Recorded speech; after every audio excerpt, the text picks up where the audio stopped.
Bon, ben on est face à ce numéro 6 qui pose des problèmes à toutes les équipes, à tous les cavaliers. Le problème c'est quoi? Eh bien, le problème c'est l'abord de cette pointe qu'on voit là, qui est vraiment déjà difficile, qui est haute, hein, et qui nous oblige à aborder avec un certain angle, parce que regardez au fond là-bas, il faut arriver à passer entre les deux fanions, le blanc et le rouge qui sont au fond. Quand on regarde d'ici, on se dit un cheval n'arrive pas à passer, il n'y a pas la largeur des étriers, hein, si on regarde les deux pointes de pied d'un cavalier, pour passer. Il faut arriver à sauter cette première pointe comme ça, en essayant de la sécuriser un peu. Il vaudrait mieux la sauter comme ça, mais si on la saute comme ça, on sort du champ là-bas. Si on la saute comme ça, on a un risque de refus sur l'entrée. Alors, est-ce qu'on va prendre le risque ou pas? Ça va être une vraie décision des chefs d'équipe.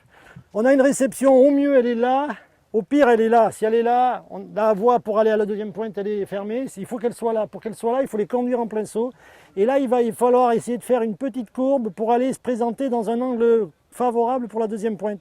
Et ça fait 1, 2, 3, une foulée, 2 foulées, 3 foulées, 4 foulées. Pour les chevaux qui ont de l'amplitude, pour les autres ça va faire 5, mais pour les chevaux qui ont de l'amplitude ça fait 4 foulées. Si on arrive à décrire cette courbe-là, et là ça fait cet abord-là sur cette pointe, je ne sais pas si vous voyez la hauteur de la pointe, elle est haute, elle est haute. Il faut arriver à avoir cet axe-là pour la franchir en 4 foulées.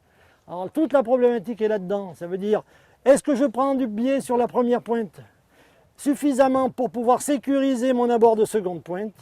Si je prends du biais sur la première pointe, j'ai des chances de passer à côté. Si je ne prends pas le biais sur la première pointe, je ne sécurise pas du tout ma deuxième pointe et je peux passer à côté de la deuxième. Le sort des équipes est accroché à cette combinaison-là. Ça va être le juge de paix. Si les deux premiers cavaliers, on imagine quelque chose, si les deux premiers cavaliers qui tentent n'y arrivent pas, il y a toutes les chances que tout le monde choisisse l'option. Et l'option, c'est quoi? C'est élargir la courbe sur la première pointe et venir sauter ce deuxième élément-là. Alors, vous voyez la perte de temps. On a au moins 20 secondes de perte de temps. Au moins 20 secondes parce que le galop est rompu. Et il y a beaucoup plus de distance à parcourir.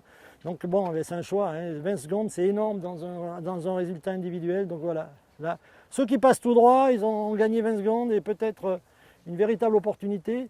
C'est pas fini, le parcours n'est pas fini, mais là, celle-là, en début de tour, ça pose vraiment des problèmes.